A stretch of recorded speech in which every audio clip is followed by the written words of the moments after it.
السلام عليكم ورحمة الله وبركاته، كيفكم متابعي الكرام؟ إن شاء الله تكونوا بخير، وأهلا وسهلا فيكم وصفة جديدة. وصفتنا اليوم حبايبي طيبة خفيفة ظريفة وما بتاخد وقت، وأي إنسان بيحسن تساويها، واللي هي صينية بطاطا على فروج. نقول بسم الله على بركة الله نبدأ. حبايبي بالنسبة للمقادير، أول شغلة عندي الفخدات، أنا هون مستخدم فخد فروج كامل. طبعا تستخدموا أي قطعية بالفروج، الفروجة كاملة مقطعة كله شغال، فخدات صدورة كله شغال. المهم أنا بدي فروج، هي حسب الاختيار. عندنا هون 3 فخدات، ايش بدي احط لهم؟ طبعا هي الفروج على بطاطا احنا متعارف علينا، يعني هي صينيه بطاطا على فروج تقليديه، بنحط تحتها بطاطا والفروجات. اليوم راح اسويها نفسها، بس بدي العب شوي بالتتبيله، بدي نحط هيك ندخل عليها شغلات اضافيه. ان شاء الله تعجبكم وتستفيدوا منها. نقول بسم الله. اول شغله في عندي هون زيت زيتون، عصير ليمون، على كل حال المقادير بكتب لكم اياها بصندوق الوصف. دبس بندوره، ثوم، زعتر اخضر، هلا وقته هذا هو فرجيتكم اياه انا. حطوا يطلع شو كيف سقنا بالمطربان مع الزيت، هذا بتم معنا السنه كلها باذن الله تعالى. وطيب حبايبي بنصحكم كثير كثير فيه، مفيد كمان. صويا صوص، البابريكا صوص، هذا ما عندكم منه، هذا اختياري، بلا انسوه ما بدنا اياه، بس انا موجود عندي بدي احطه. ايش بستفيد منه؟ هذا بستفيد منه نكهه الشواء، كانه مشوي على الفحم على المنقل. تمام حبايبي. والدبس رمان مباشره هلا. وبسم الله الرحمن الرحيم. على التتبيله، اول شيء نسوي التتبيله. نفضي عصير الليمون، بسم الله، تقريبا نص كاسه. مباشره زيت الزيتون، زيت ابيض كله شغال. يا عيني يا عين يا عين.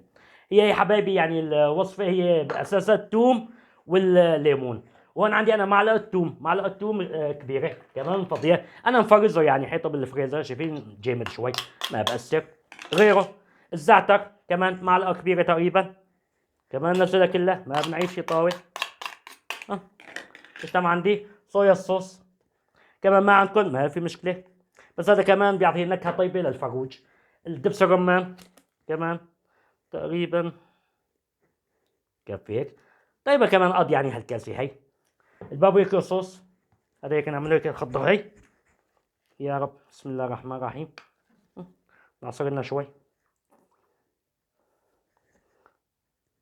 بس هذا يعني صدقوني اذا انوجد عندكم او اذا استنتوا تامنوه طيب كثير كثير كثير، يعني بتاخذوا طعم غير يعني مختلف للفروج. التوابل، كزبره مطحونه او كزبره يابسه، معلقه كركم ناخذ منه لون حلو. ايش تم عندي؟ هون ايش في عندي هون؟ بدي احط ملح اساسي ما بننساه، هي وحده وهي تنتين. ايش في عندي؟ زنجبيل معلقه، فلفل اسود معلقه، بس هي توابلنا خالصين. ايش تم عندنا كمان؟ خلاص. هلا ايش نسوي؟ بدنا نقلبهم، نعمل لهم تقليبه كويسه كويسه كويسه مع بعضهم كلهم. يلا هيك عم بخلطهم عشان يمتزجوا كل المواد، يصيروا كله روح وحده. اذا لكم على ريحه حبايبي، الريحه اللي طلعت من التوابل فخامه. بس والله انا شايف بس ميك ايش بدنا نسوي؟ هيك نخففها بشويه مي، بكفي هيك. وعلى تقليب هلا وعلى تحريك.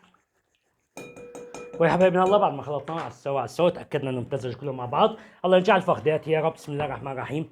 ايش نسوي يلا حبايبي الفخدات؟ بدنا نعمل لهم تجريحات او نشقشقهم هيك يعني بالسكينه، باستخدام السكينه بسم الله هيك من فوق لتحت، شايفين؟ ها بس هيك.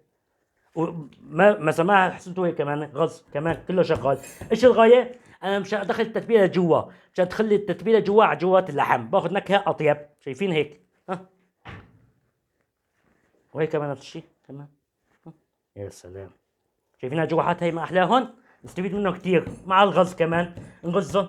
بس هاي شغلتنا. ومباشرة على التتبيلة الرهيبة والعجيبة.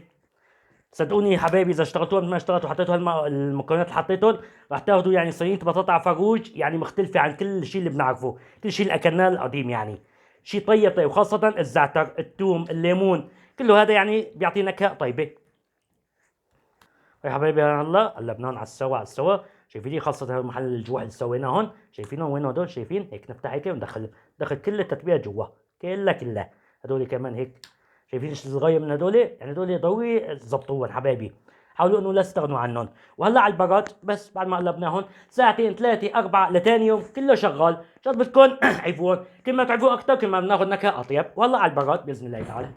حبايبنا هلا بعد ما طلعنا الفخدات عفناهم بالبرص صار 3 ساعات، اتبلوا على السوا وشربوا من هالتتبيله الفخمه. هلا اجينا بقى ان شاء الله بنحطهم بالصينيه وندخلهم على الفرن. بس اول شغله طبعا هون في عندي هلا الخضره هلا بنقول لكم عنها. اول شغله يا حبايبي الشرط الاساسي انه نحمي الفرن، وبسم الله الرحمن الرحيم نحميه قبل ما نشتغل اي شغله. شغل من فوق ومن تحت على حراره 200 بس. تاكد انه فرننا تمام. نشيلها هي كمان. شايفين حبايبي اي طبخه اي شيء ندخلها على الفرن ما بصير ندخلها الفرن بارد، بيكون فرن محمى قبل ب 10 دقائق ربع ساعه. هلا بما نطبق صينيتنا يكون حمي وفصل ان شاء الله تعالى. بالنسبه حبايبي الصينيه انا بستخدم هون البايركس بلور، يعني اي صينيه تدخل فرن يعني تستحسن نسوي فيه هالاكله. المنيو تيفال كله شغال، انا متوفر عندي هذا بدي احط فيه. وهون هلا بدنا نعمل ارضيه بالبصل. في عندنا هون بصل قطعته شايفين دوائر. تمام حبايبي. طبعا الخضره كمان اختياريه، ايش في عندكم حطوا، ايش بدكم حطوا. هون عندي انا هالبصلتين الاخضر كمان، وفي بطاطا وفي فطر كمان مقطعهم هيك شايفين دوائر. طبعا خليهم شوي خشنات افضل يعني، لانه هدول بده يندوبوا مثل ما بتعرفوا. بس تمت هي عنا كمان. ها. بس ونصفهم كلهم نعملهم ارضيه.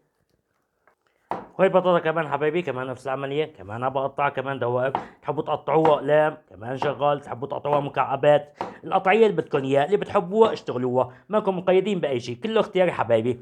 واذا في عندكم جزر كمان اطيب واطيب، كله شغال حبايبي. كمان هدول كمان نصفهم فوق البصل. وفي عندي كمان فطرات كمان الكبيره نقسمها بس هيك.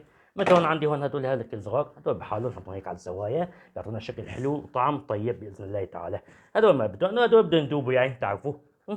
والبطاطا كمان نفس العمليه، كمان نشيلها هيك كمان هيك تطبيقه حلوه. كمان يعني بدنا هيك يعني الاكل مثل ما بتعرفوا يعني الطعام فن والذوق يعني كمان اللي عندها تاكل حبايبي كمان يعني.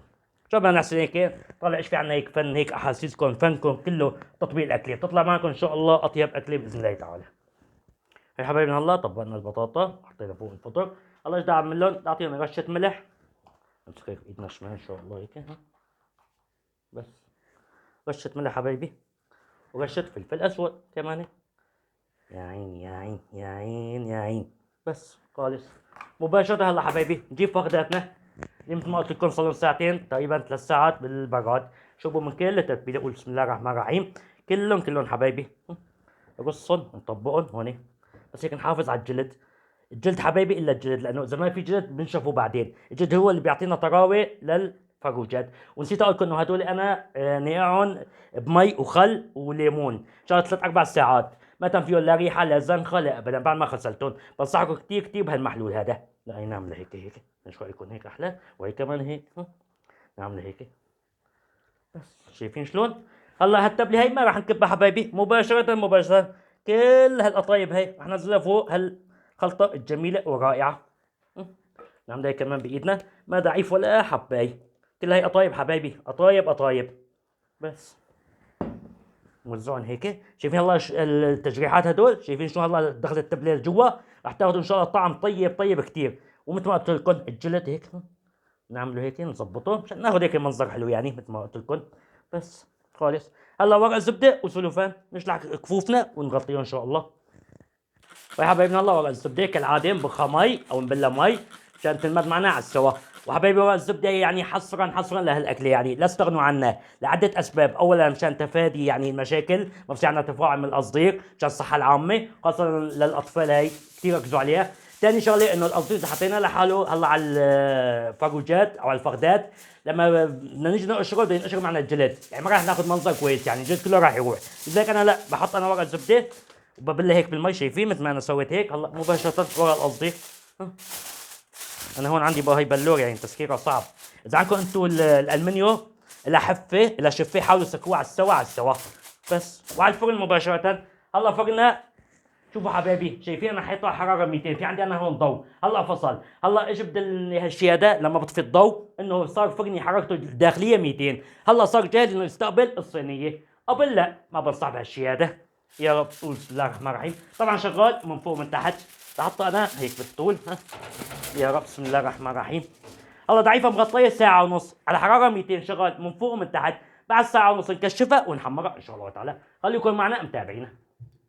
هلا صينتنا صار لها ساعة ونص بالفرن، هلا جينا نشق عليها ونطلعها بسم الله الرحمن الرحيم. يا ربي دخيلك ما شاء الله ما شاء الله، ريحتها حبايبي ريحتها اجي لكم على الريحة. بسم الله الرحمن الرحيم. بدنا ناخذ هيك كمان سخنة. يا رب بسم الله. هلا مباشرة على الخشبة. ها سكر فرننا. يا عيني يا عيني يا عيني. كشف على العروس وبسم الله الرحمن الرحيم. ليش هيك؟ ها يا سلام. شوفوا البقبقة حبايبي، شايفين البقبقة؟ بسم الله بسم الله بسم الله الرحمن الرحيم. اي ما تمنا شغله بس. شايفين الله حبايبي؟ شايفين الفطر البطاطا كله على حاله، بس بدنا نتاكد هلا من البطاطا نشوفها مستويه الا بين مستويه. شو هيك هلا؟ ما شاء الله ما شاء الله. شايفين لهلا تمام. هلا ايش تم بدنا نحمرها، نعطيها لون حلو ذهبي. وفي عندي هدول الفليفلات كمان بدي احطهم كمان. هي اختياريات تحبوها حطوا ما عندكم ما في مشكله. مباشره هلا على الفرن حبايبي. هلا ندخلها تقريبا شغلت نص ساعه، بس هلا ايش بدنا نسوي؟ انا كنت حاطها على الطبقه التحتانيه للفرن، هلا بدي اعليها طبعا على نص الفرن. يا رب. بسم الله الرحمن الرحيم.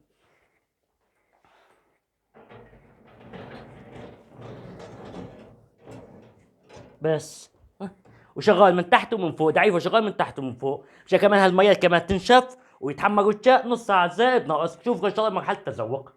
متابعينا احبائي الاكارم الاعزاء، صينية البطاطا على فاروق صارت جاهزة وعفتها اكلت 25 دقيقة بعد ما شفتوا كشفنا عنها ورق القصدير والزبدة ساعة ونص، وبعدين حطيتها على الرف الوسط للفرن واعطيتها هاللون الجميل الحلو. اكلت 25 دقيقة بالتمام والكمال. هلا جينا نتذوقها ونشوف نتيجة شغلنا. وبالنسبة حبايبي لموضوع السوائل او المي، هي السوائل والمي هي طلعت من الخضرة، من البصل من البطاطا من دهن الفاروج.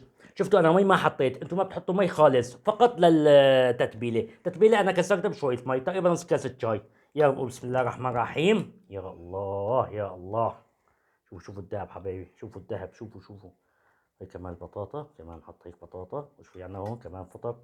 يا رب كفي هيك. لا اول شغله بدنا نشوف العظمه. يا رب بسم الله الرحمن الرحيم. تطلع لحالها عجب. واحد شايفين؟ واحد اثنين ثلاثه. خلص. شايفين شلون؟ هي نتيجة استواء تام. هي ما تمنا شغلة فيها. ما سخنة والله. لا يعني على اساس عرفتها تبرد. هلا شايفين هلا عم من الدخان. شايفين شلون؟ شو كده هلا عم تدخل.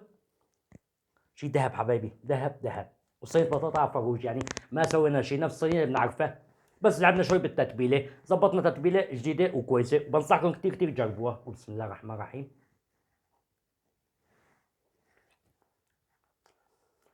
شو هذا غيوه؟ شي نظام، شي ما بشبه شي. نكمل بالبطاطا. البطاطا يا الله طعمة الليمون، ليمون الثوم والزعتر. كما تحسنوا امنوا من الزعتر. وزمان كل حطوا المجفف الناشف بنقول له يعني اوريجانو كمان كله شغال. شوفوا البطاطا حبايبي، شوفوا دايبه ذوبان. شايفين؟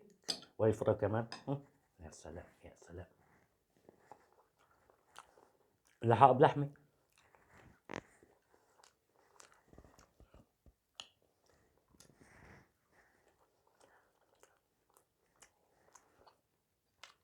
والطهوني بهالصوص الرهيب هذا. ما بشبع منها حبايبي. شوفوا الفلفله، شايفين معلقه؟ هي هلا بدي افوت فيها من هون اطلع من هون خالص. هي اطيب شيء بالاكله كلها حبايبي. لهون بنتهي لقائنا الجميل الممتع مع بعض، وبتمنى من كل قلبي يا رب تسووها ان شاء الله مثل ما انا سويتها وتنجح معكم باذن الله تعالى وتاخذوا النتيجه اللي اخذتها. واذا استفدتم من الفيديو ان شاء الله تستفيدوا منه، لا تنسوا مصالح دعائكم، الاشتراك بالقناه وتفعيل زر الجرس واللايك حبايبي. بتمنى لكم الخير اينما كنتم اينما ذهبتم. كان معكم الشيخ محمد، تحياتي لكم، الى اللقاء.